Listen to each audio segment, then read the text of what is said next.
Buenos días, otra vez con ustedes después de un largo tiempo. Pasaron las elecciones, pasaron muchas cosas. Aparentemente el tema del virus acá en esta parte de los Estados Unidos está en el proceso de ser controlado, pero nosotros seguimos adelante, seguimos pensando en ti. Ayer tuvimos un bonito tiempo en nuestro grupo de oración y algunas personas lo estaban viendo. Alguien me llamó esta mañana y me dijo, Pastor Juan Carlos, necesito conversar con usted. Yo le dije, ¿acerca de qué? Me dice, acerca de la vida. Y curiosamente, había estado pensando durante todas estas semanas acerca de la vida.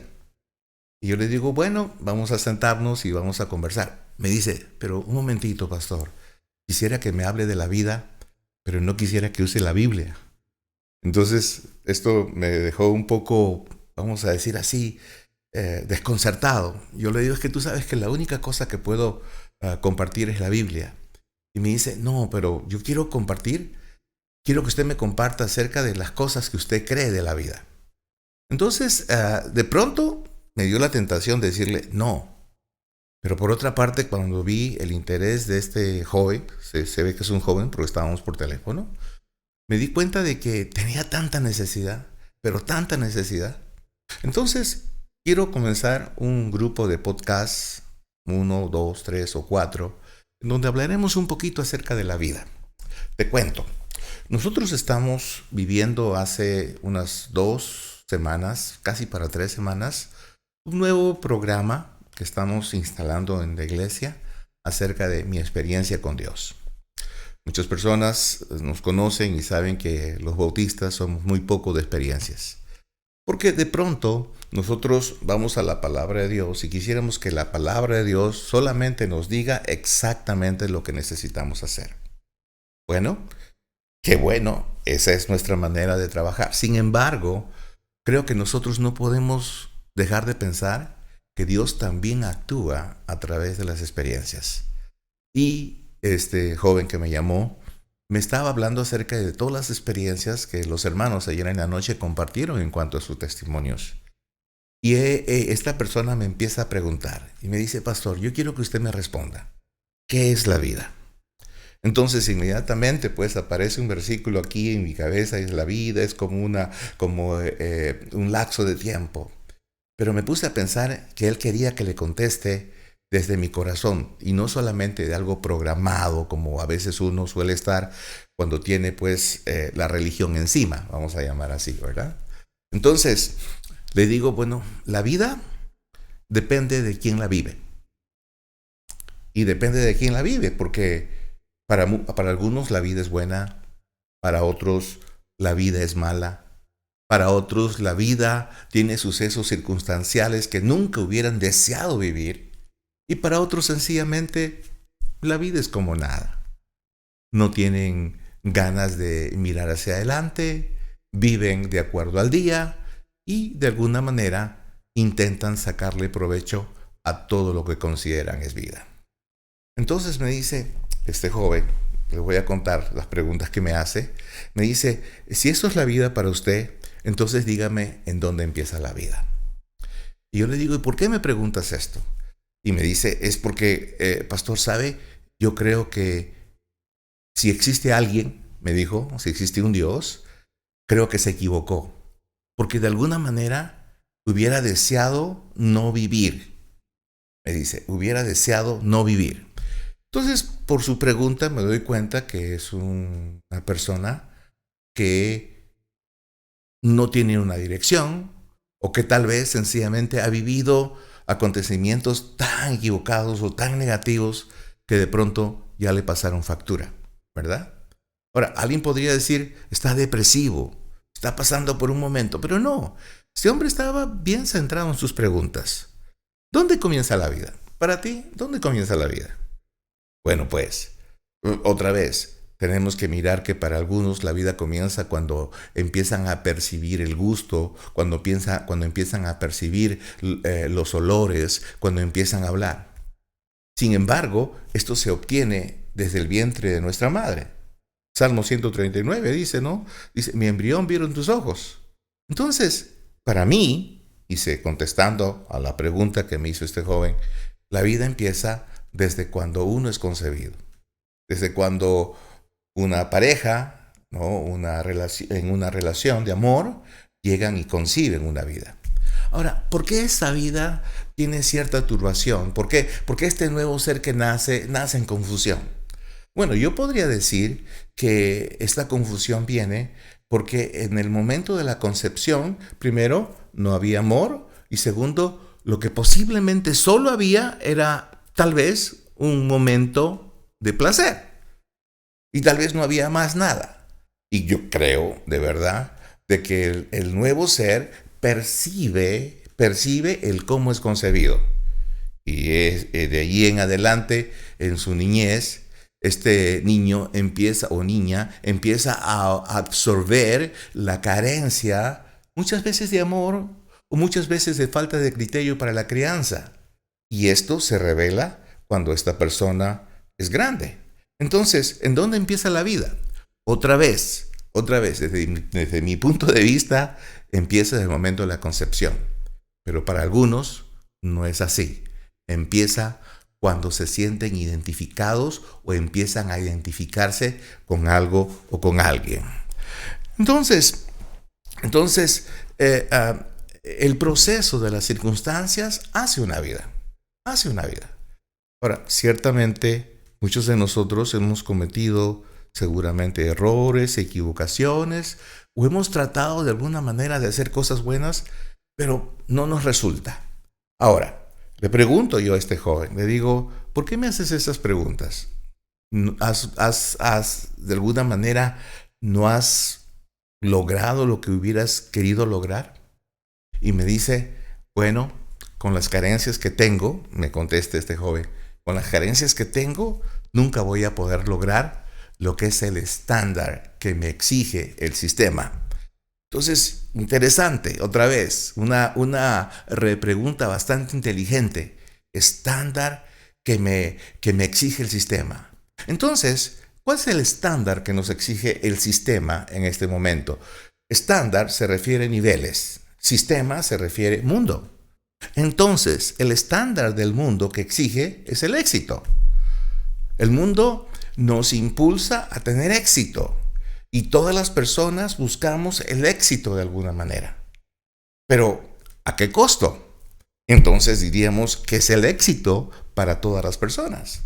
Bueno, para todas las personas que viven bajo el estándar del mundo, es alcanzar bienes materiales, alcanzar cierto provecho de las circunstancias en donde pueda sobresalir. Busco que sobresalir, si voy a la universidad, en la universidad. Si voy al trabajo, busco que sobresalir en el trabajo, porque esto amerita que tengo un aumento de sueldo posiblemente. Y de pronto, desde chiquititos, los niños empiezan esta búsqueda de sobresalir, porque la educación en el mundo está dirigida a eso. Ahora, voy a recordar, hace algunas semanas atrás cumplí 60 años. No lo puedo creer. ¿Usted lo puede creer? Seguramente que sí, porque me ve viejo. Y cuando yo digo no lo puedo creer, es porque todavía en mi mente, todavía se revelan algunas imágenes desde cuando tenía 2 años, creo, puedo recordarlo. Ahora, ¿qué quiero decir? Lo que quiero decir es que cuando iba a la escuela, me acuerdo perfectamente que el profesor, no, era un profesor, se llamaba el profesor Francisco Malpartida. Creo que él ya se fue a la gloria.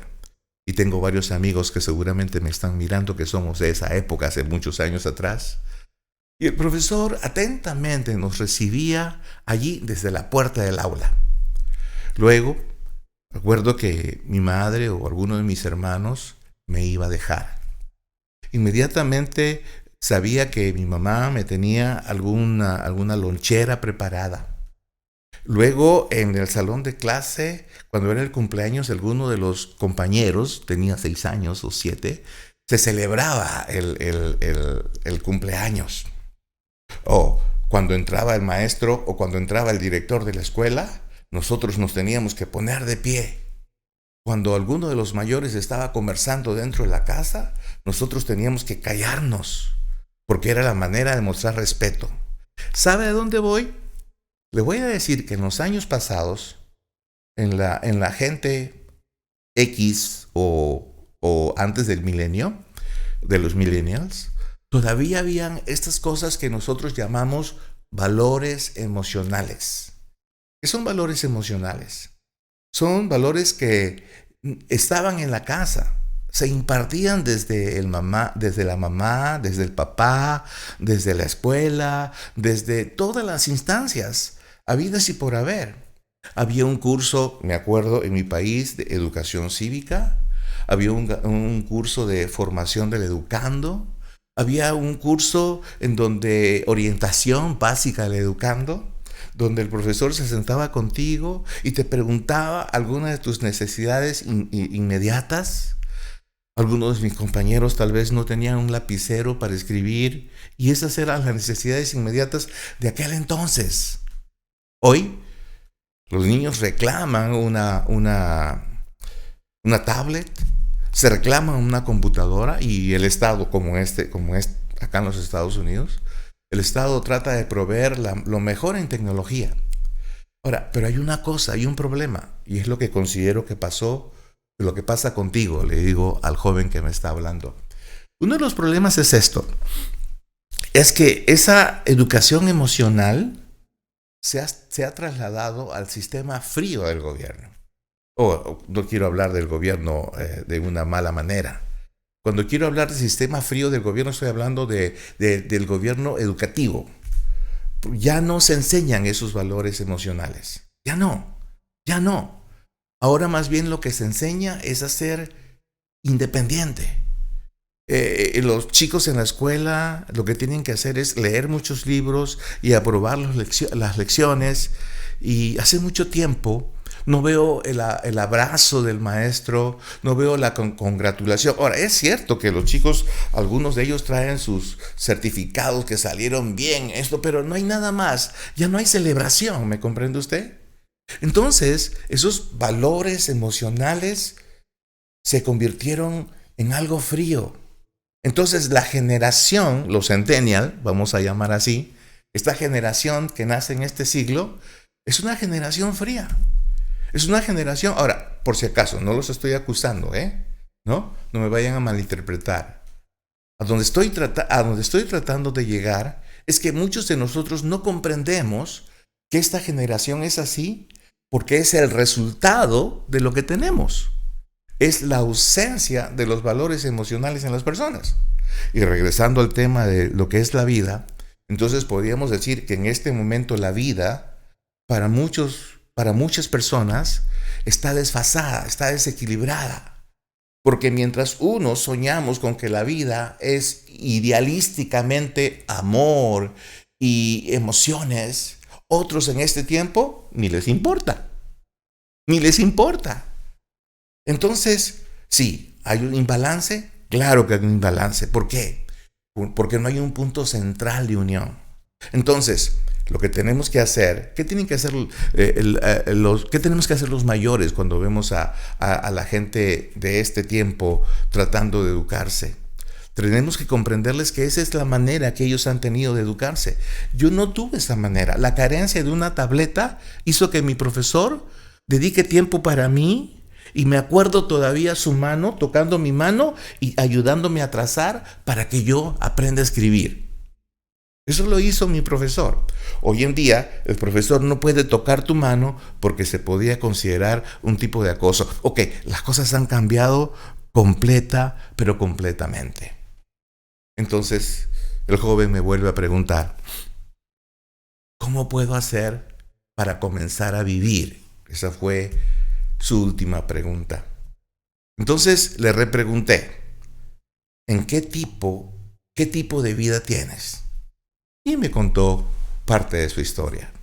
Me dice, estoy en este país hace algún tiempo, no tengo documentos, quiero ir a la escuela, pero no puedo porque tengo que dedicarme a trabajar para poder mandar dinero a mi país, porque ya en mi país mi papá, mi mamá tienen a 7 hermanitos más y ellos necesitan que yo les ayude y yo soy la esperanza que ellos tienen.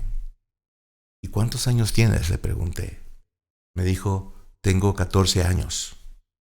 Pero sabe, también creo que viene una hija mía o un hijo mío en camino. Interesante.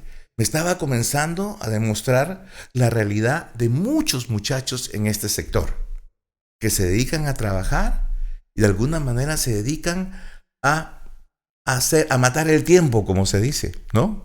Y pues algunos lo hacen equivocadamente. Y me pregunta otra vez, me dice, ¿usted cree que hay una solución para mí? Entonces, esto me dio pie a pensar. Mire, yo no creo que soy la persona que tengo soluciones. Siempre voy a creer que existe un Dios mucho más grande que tiene soluciones. El problema es que no toda la gente quiere entender esto. Entonces, ¿cómo declaramos esto? ¿Cómo lo podemos dar a conocer? Bueno, número 1. Cuando la persona me dice, ¿cree usted que puedo solucionar mi vida? Me está diciendo pues otra vez, ¿crees tú que puedo comenzar de nuevo? Y yo le dije que sí puedes comenzar de nuevo. Y me pregunta, ¿y qué tengo que hacer? Entonces le digo, si quieres comenzar una vida nueva, tienes que saber exactamente por qué. Y regresamos a la primera pregunta que me hizo, o la primera cuestión que me hizo. Creo que soy una persona que si existe un Dios, me dijo, se equivocó y me envió a un lugar equivocado, en un momento equivocado, en un horario mundial equivocado. No debí nacer. Entonces, en primer lugar, puedo reconocer que este joven que me llamó de 14 años está tristemente desubicado en su proceder. Ese joven no acepta su nacimiento, por lo tanto, no tiene una vida. La otra cosa es que tampoco acepta la paternidad o la maternidad, porque él dice, estas personas que me engendraron no debieron engendrarme. Entonces, de alguna manera, él está, vamos a decir así, renegando de su naturaleza. Está renegando de sus padres. Entonces, tú no puedes comenzar una vida cuando de pronto volteas y ves la misma historia en el pasado. Entonces, necesitas transformar tu manera de ver esa vida del pasado. Porque esa vida del pasado puede ser el motor o puede ser el elemento que de alguna manera te deshace. Y este joven está deshecho, porque obviamente no acepta su nacimiento, no acepta su pasado y por consiguiente probablemente también sea la ruina del hijo que viene pronto. Entonces, ¿cómo solucionar una vida? ¿Cómo comenzar de nuevo? Vamos a comenzar una serie de interrogantes. Obviamente vamos a poner la palabra de Dios como un punto clave en nuestra comunicación. Pero lo primero que tendría que decir en este momento es que Dios tiene un plan. Y ya sé, seguramente tú me vas a decir, oh sí, Dios tiene un plan y todo lo arregla Dios. No, mira que no. No todo lo arregla Dios. Lo que te quiero decir es que hay una experiencia de vida en donde tú necesitas entender de que si hay un ser superior, Él se va a dar a demostrar porque tú eres una persona elemental dentro de un plan sobrenatural que de alguna manera va a ser beneficioso no solamente para ti, sino para otras personas. El muchacho de la historia me dice, estoy cansado de trabajar porque cada mes todo lo que gano tengo que enviarlo para que mis hermanos puedan comer. Mi pregunta, ¿esa es su responsabilidad? No, esa es la responsabilidad del padre. Entonces, ¿por qué un joven de 14 años se atribuye esa responsabilidad? ¿Sabes por qué? Porque muy dentro de su corazón extraviado todavía existe una cosita que se llama amor y sensibilidad. Porque tiene amor por esos hermanitos que necesitan comer y tiene sensibilidad por la pobreza de sus padres. Entonces, por eso, este muchacho está aquí tratando de vencer los momentos difíciles, como los cientos de miles de personas que vienen a este país para tratar de cumplir el sueño americano. Entonces, la vida depende de cómo la observas. La vida depende de cómo vas a reaccionar el momento que viene. La vida depende de cómo juzgas o prejuzgas a las personas que están a tu lado. El otro día estaba en el aeropuerto y había un niño con su papá al lado. Y bueno, ellos estaban despidiendo, parece, algún familiar. Yo tenía que estar allí, también estaba despidiendo a un familiar. Pero me quedé unos 20 minutos allí, justo nos quedamos en ese momento. Y aparentemente el avión de este hombre y este niño de unos 6 años despegó. Y el papá le decía, mira, mira, mira, mira, mira cómo va el avión, mira, mira, mira, mira. Y el niño decía, oh, él vio, parece que su mamá iba en el avión. Él vio que la mamá se metió en ese avión y decía, papá, ¿y qué va a pasar con las personas allá adentro del avión? El avión se hace chiquito, más chiquito. ¿Y dónde se van a meter las personas que son grandes? Ahora, era la manera de observar las circunstancias de un niño. Porque muy dentro de su cabecita el niño, como no tiene idea de espacio-tiempo, entonces dice, mi mamá se metió esa caja y esa caja era grande. Pero después de un momento esa caja comenzó a ser más chiquita. ¿Qué va a pasar con mi mamá? Otra vez, es un niño que no tiene idea de espacio-tiempo. Y muchos de nosotros en esta vida tampoco tenemos idea de espacio y tiempo. Y comenzamos y pensamos y recreamos y prejuzgamos y juzgamos a todo el mundo pensando que todo el mundo tiene derecho o tiene que ver con mi única verdad. Porque existe una verdad y cada uno la tiene. Yo tengo mi verdad y es la que vivo todos los días. Usted no la conoce, pero usted tiene una verdad y usted la vive todos los días y yo no la conozco. Sin embargo, usted tiene una vida y yo tengo otra vida. Cuando nosotros miramos que hay algo mucho más grande que encaja esas vidas y que me permite llegar hacia usted y me permite ser parte de su vida, entonces las cosas empiezan a cambiar para usted. Y desde luego para mí también. Y con esto quiero recordarte un poquito. Estamos hablando aquí en nuestro grupo acerca de la vida de Moisés. Y decíamos que Moisés vivió en un tiempo muy parecido al nuestro. Vivió en un tiempo de lujos, un tiempo de glamour. La sociedad egipcia era una sociedad maravillosamente adelantada. Y en uno de los pasajes del libro del Éxodo, Moisés dice que él no se sentía cómodo con ser llamado hijo de la hija de Faraón. Y escogió identificarse con un pueblo monoteísta en ese momento conocido como Israel. Y sufrir lo oprobio que sufrían estas personas como esclavos. Ahora, muchas personas creen que una vida debería de ser una vida de sacrificio, debería ser una vida de llanto y debería ser una vida de miseria. Equivocación. Muy, muy equivocados. Dios nos ha prometido la victoria. Nos ha dicho que en el mundo tendremos aflicción. Pero también nos dice, creéis en Dios, creed en mí. Y Juan 10:10 dice, he venido para que tengan vida y vida en abundancia. Dios quiere que tengas una vida en abundancia. Entonces vamos a ver la vida en abundancia un poquito más. Pero vamos a ver algunos datos más de cómo vive la gente.